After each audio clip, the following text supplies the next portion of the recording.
The arrival of an artist, the carriage wheels groaned in protest as they churned through the thick, unforgiving mud of the English countryside. Inside, Meneer Krome, a young man whose reputation as a brilliant Dutch landscape architect preceded him, stared out at the passing wilderness. The England he saw was a wild, untamed thing, a stark contrast to the meticulously ordered gardens of his homeland. It was a canvas, he thought, a chaotic expanse awaiting the hand of a master to bring it into submission, to impose upon it a beauty born of logic and design. His destination was the remote estate of Thomas Smithers, a man who had forged a considerable fortune from the fires of industry. Smithers, a cannon maker and ironmonger, was a man of the new age, yet he harbored an old-world ambition, to leave a legacy not of iron and fire, but of earth and water. He desired a garden that would rival the creations of kings, a testament to his wealth and taste that would echo through the centuries. And for this, he had summoned the celebrated Meneer Krome. As the carriage finally broke through the dense woodland and the Smithers Manor came into view, Krome was struck by its isolation. It stood proud but lonely, a bastion of civilization against the encroaching wilds. He was met at the entrance by Smithers himself, a man whose stout frame and calloused hands spoke of his industrial origins. Yet his eyes held the feverish glint of a visionary. "Meneer Krome," Smithers boomed, his voice a hearty welcome, "you have come at last. I have waited an eternity for a man of your talents." Krome, in turn, offered a reserved bow, his accent a carefully constructed melody of Dutch inflections. "The pleasure is all mine, Mr. Smithers. I am eager to see the land upon which we shall create a masterpiece." But as he stepped into the opulent, if somewhat gaudily decorated hall, another figure emerged from the shadows. She moved with a languid grace that seemed at odds with the rustic setting. This was Juliana, Smithers' wife. Her beauty was a delicate hothouse flower in this wild landscape, and her eyes, as they met Krome's, held a flicker of something more than mere curiosity. "Welcome to our home, Meneer Krome," she said, her voice a silken murmur. From the moment of this first encounter, Krome understood that the currents in this household ran far deeper and were infinitely more treacherous than the placid surface suggested.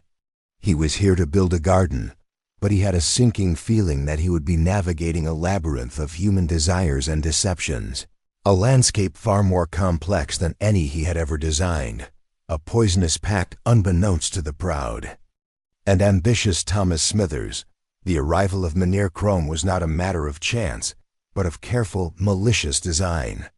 The true architect of this grand horticultural endeavor was not Smithers, but his wife's cousin, the rakish and cunning James Fitzmaurice. Fitzmaurice and Juliana had been lovers in their youth, their passion a secret fire that had been extinguished by Juliana's advantageous marriage to the wealthy ironmonger. But Fitzmaurice's ardor had not cooled. It had instead curdled into a bitter obsession. He saw Smithers as a vulgar upstart who had stolen what was rightfully his, and he had devised a plan to reclaim his lost love and ruin her husband in the process. It was Fitzmaurice who had discovered the prodigious talents of Meneer Krome and recommended him to Smithers. And it was Fitzmaurice who was secretly funding the initial stages of the project, his true aim being to encourage Smithers to pour his entire fortune into the garden, to the point of financial ruin. Once Smithers was bankrupt, Fitzmaurice reasoned, Juliana would have no choice but to return to his arms. Krome, whose real name was not Krome and whose fame was an elaborate fabrication, was a key pawn in this cruel game. Fitzmaurice had found him in Amsterdam, a talented but unknown assistant to the real master architect. He had seen in the young man a potent combination of ambition and naivete, a willingness to bend the truth for a chance at greatness. "You will have a free hand, my dear Krome," Fitzmaurice had purred, during one of their clandestine meetings, before Krome's departure for England. "Create a garden so magnificent, so audaciously expensive, that it will be spoken of for generations. Do not concern yourself with the cost. Our patron, Mr. Smithers, is a man of limitless resources and even more limitless vanity. Crome, for his part, was seduced by the scale of the project.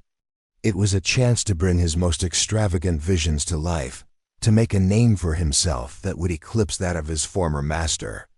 He was aware of Fitzmaurice's ulterior motives, but he chose to see them as a separate matter, a drama in which he was merely a well-paid supporting actor.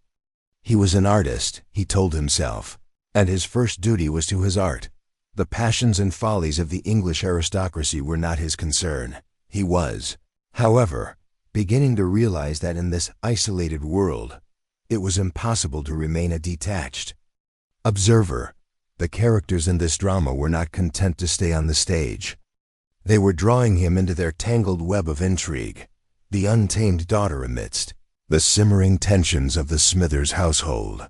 There was one individual who seemed to exist in a world entirely of her own making, Anna, the daughter of Thomas, and Juliana.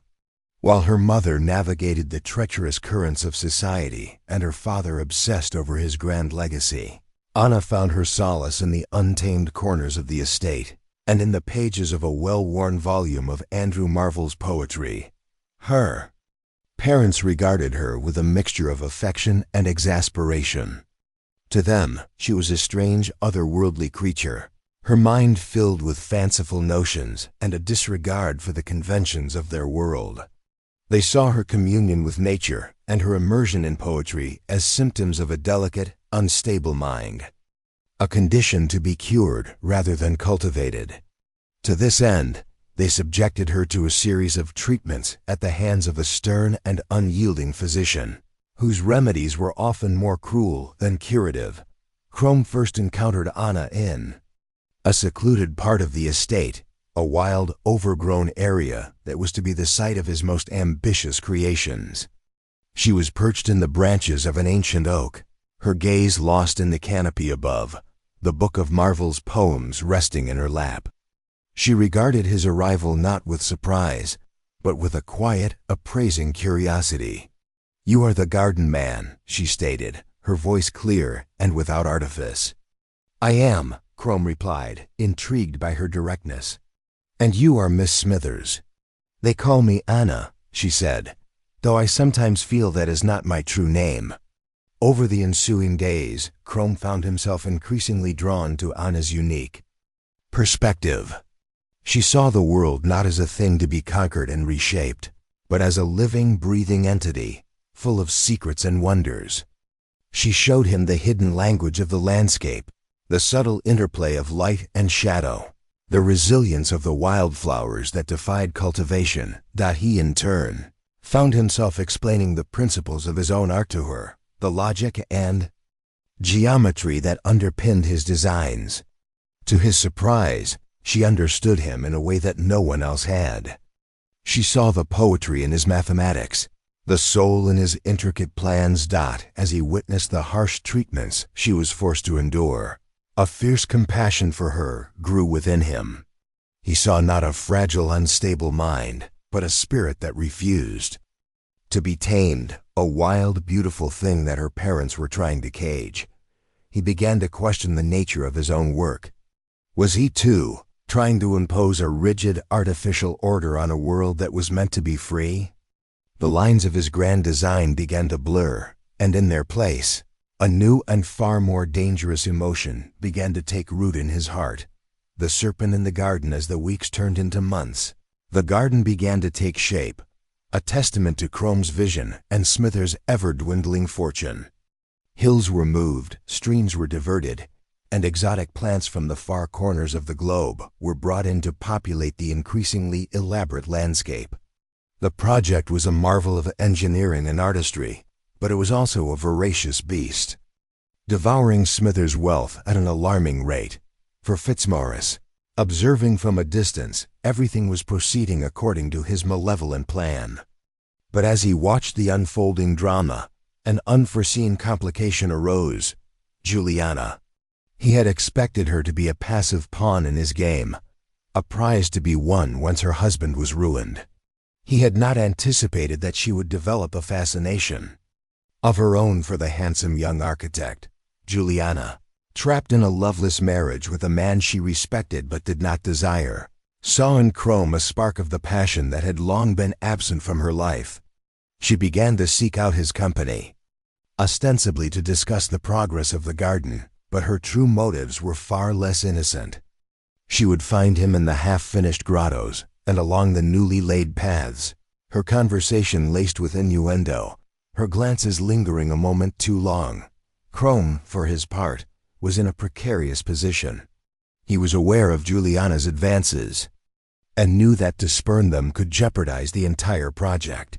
He also knew that to encourage them would be to betray the fragile, burgeoning connection he felt with Anna. He tried to maintain a professional distance, but Juliana was persistent, her desire a palpable force in the charged atmosphere of the estate. The situation came to a head during a lavish party hosted by the Smithers to showcase the progress of the garden. Under the intoxicating influence of moonlight and music, Juliana cornered Chrome in a secluded corner of the new orangery. "You are a creator of beauty, Mynheer Chrome," she whispered, her hand resting on his arm. "But surely you must also appreciate the beauty that is already here." Before he could respond, she leaned in and kissed him, a kiss that was both a promise and a threat. It was a serpent's kiss, a taste of a poison that could undo them all. And as he pulled away, his heart pounding, he saw a figure retreat into the shadows. It was Anna. The look on her face was not one of anger, but of a deep and profound sorrow, a sorrow that pierced him to the core. He had come to this place to build a garden, but he was beginning to realize that he had unwittingly cultivated a landscape of betrayal and heartbreak, the unraveling of a deceiver. The fragile equilibrium of the Smithers estate was shattered. Anna, wounded by what she had witnessed between Chrome and her mother, retreated further into herself, her silence a heavy shroud that even Chrome's most earnest apologies could not penetrate. Juliana, her advances rebuffed, grew cool and distant, her earlier warmth replaced by a simmering resentment. And Smithers, blind to the emotional turmoil around him, continued to pour his life savings into the ever-expanding garden, his obsession a fever that consumed him. For Fitzmaurice, situation was becoming dangerously unstable. He had intended for Chrome to be a simple tool, a means to an end. He had not accounted for the young man's growing affection for Anna, nor for his rejection of Juliana. Chrome, the pawn, was becoming a liability, a rogue element that threatened to upend the entire game. Fitzmaurice decided it was time to remind Chrome who was in control. He arranged a secret meeting, his tone no longer that of a charming co-conspirator, but of a ruthless master. "You are forgetting your purpose here, my dear Chrome," Fitzmaurice hissed, his eyes cold and hard. "Your affections are not part of our arrangement. You will do well to remember that I know who you truly are, a fraud, an assistant playing at being a master. One word from me, and your brilliant career will be over before it has even begun." But Fitzmaurice had underestimated the change that had taken place in Chrome. A young man who had arrived in England, hungry for fame and fortune, was not the same man who now stood before him. His feelings for Anna had awakened something in him, a sense of protectiveness and a desire for something more genuine than the hollow accolades he had once craved. "My work here is almost done," Chrome said, his voice steady. "And when it is, I will be on my way." "Not without my permission," Fitzmaurice retorted. "You will stay until Smithers is utterly ruined, and you will do nothing to interfere with my plans for Juliana." Realizing that Chrome was no longer a willing participant in his scheme, Fitzmaurice decided on a more permanent solution. He procured a potent, fast-acting poison, a final cruel flourish in his grand design. His plan was simple. He would poison Chrome, and in the ensuing chaos, he would finally claim his prize. But in his arrogance, Fitzmaurice made a fatal error. As he prepared the poisoned drink, his own thirst and the celebratory anticipation of his impending victory led him to a moment of fatal carelessness. In a cruel twist of fate, he consumed the poison himself. The architect of all this misery, the serpent in the garden, was undone by his own venom. His death was a grotesque and lonely one. His body discovered hours later, his face contorted in a silent scream, a testament to a life consumed by a bitter and all-encompassing hatred. The aftermath and the open. See the sudden and shocking death of James Fitzmaurice sent ripples of confusion and fear through the Smithers household. The official cause was given as a sudden, violent illness, but a cloud of suspicion hung in the air, a sense of a dark and terrible secret that would never be fully brought to light. In the wake of the tragedy, the final, devastating truth of Smithers' financial situation was revealed.